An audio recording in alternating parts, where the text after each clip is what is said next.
A mí me parece un discurso sólido en el cual el presidente diseña un plan de gobierno en base a un diagnóstico. Ese diagnóstico da cuenta de desigualdades, de injusticias y de la acción fallida del Estado. Y en base a ese diagnóstico el presidente construye básicamente su hoja de ruta y programática de estos 4 años.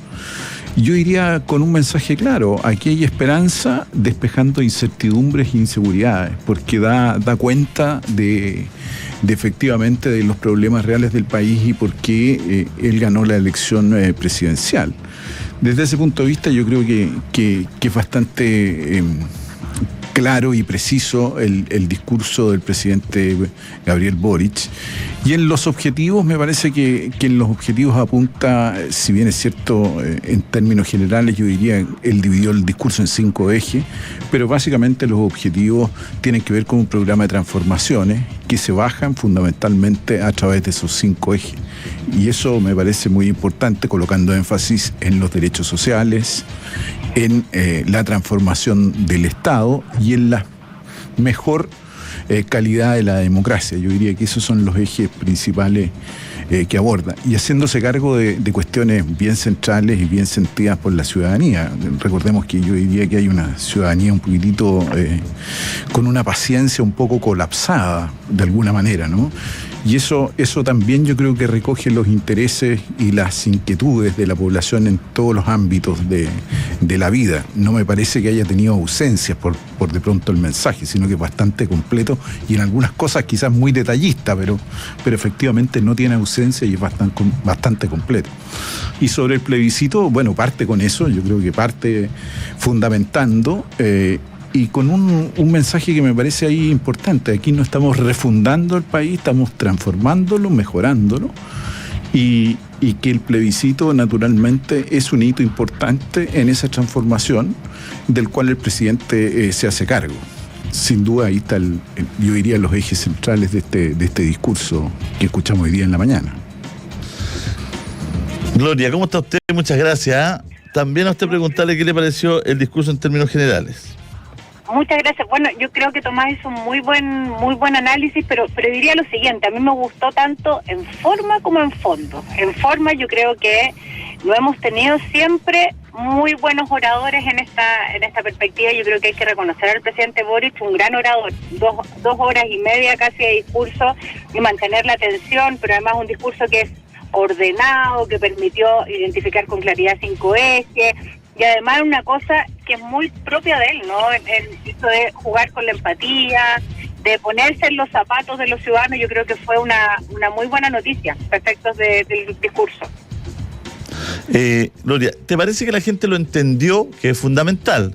¿Le parece que la gente porque a veces, claro, se van sacando ideas, pedacitos, la prensa informa, algunos hacen unos titulares, pero alguien que lo escuchó, ¿le parece que la gente lo entendió, le quedó claro? Sí, yo creo que sí, porque estaba hecho el lenguaje claro. Me da la impresión en esta lógica de poder en fácil explicar. Eran muchísimas cosas, yo creo que es muy difícil retener, y ahí el rol de los medios es fundamental. Pero había muchísimas cosas, pero estaba claramente estructurado, primero en un diagnóstico general, o sea, acá nos hacemos cargo del entorno, señaló varias cosas, despejó rápidamente el tema de la convención y fue a su programa de gobierno, que era lo que importaba. Y desde ese punto de vista, yo creo que mencionó varias cosas, varias iniciativas concretamente, que creo que son muy importantes para efectos de entender de qué se trata, cuál es la propuesta de este gobierno más allá de la Convención Constitucional, y proponer cosas que son bien sentidas por la ciudadanía.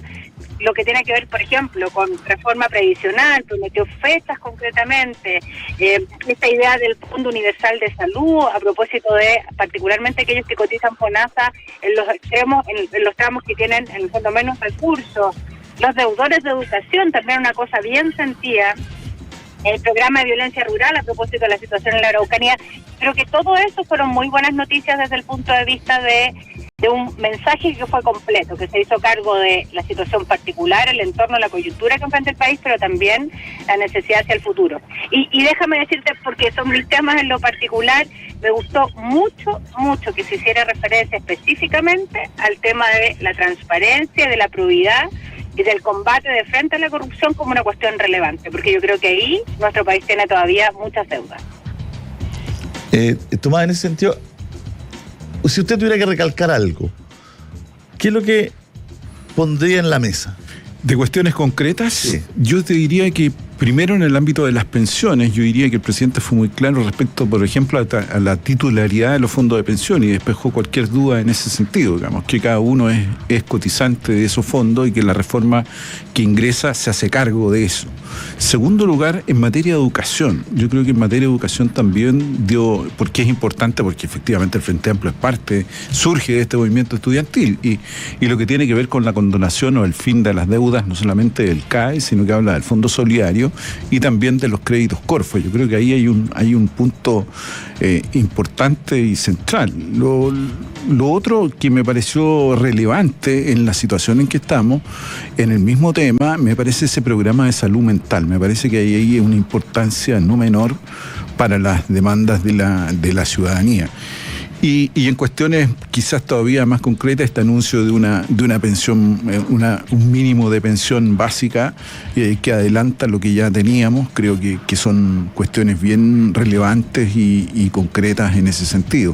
Lo mismo no podría decir, miren, no van a pagar aquellos en FONASA, el copago, ¿no es cierto?, en los sectores más débiles, digamos, más vulnerables. Yo creo que esas son medidas bien concretas. Y el anuncio de las 40 horas, fíjate que es una cuestión transformadora de nuestra sociedad y nuestros modos de trabajo. Creo que también es un punto. Me parecen así cosas, por decir así, las cosas bien concretas, donde llega directamente a las personas, digamos, en su realidad. Gloria, mucha gente hoy día, después del discurso del presidente, decía, ¿y de dónde va a salir la plata para todo esto? Era una pregunta recurrente.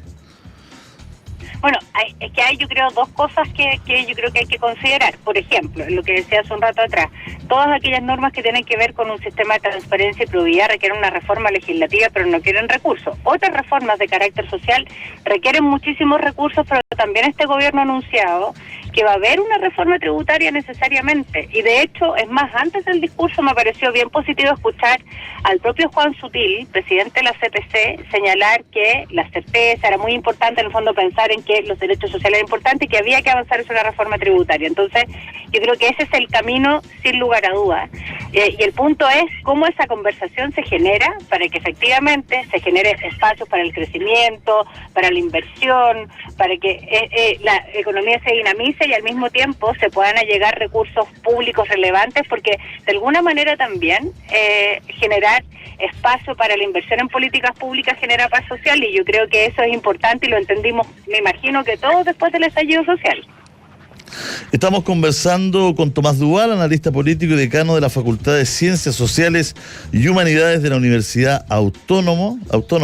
Estamos también conversando con Gloria de la Fuente, analista política, expresidente del directorio del Consejo para la Transparencia y expresidenta de Chile 21. Ahora consejera del Consejo para la Transparencia. Les pido que se queden un poquito, ¿no? Tomás, ¿se puede quedar para el próximo bloque un segundito? Sí. Tenemos que ir a las noticias, tenemos Gloria, ¿la podemos también contactar a la vuelta? Para seguir conversando tenemos que ir a un corte nacional. Este 2022 te queremos con una sonrisa impecable, no esperes más y agenda tu diagnóstico sin costo en Centro Odontológico Padre Mariano. Ponte en las manos de los mejores aprovechando el convenio FONASA Dental con hasta un 67,5% de descuento en todos los tratamientos dentales. Agenda tu hora en padremariano.com.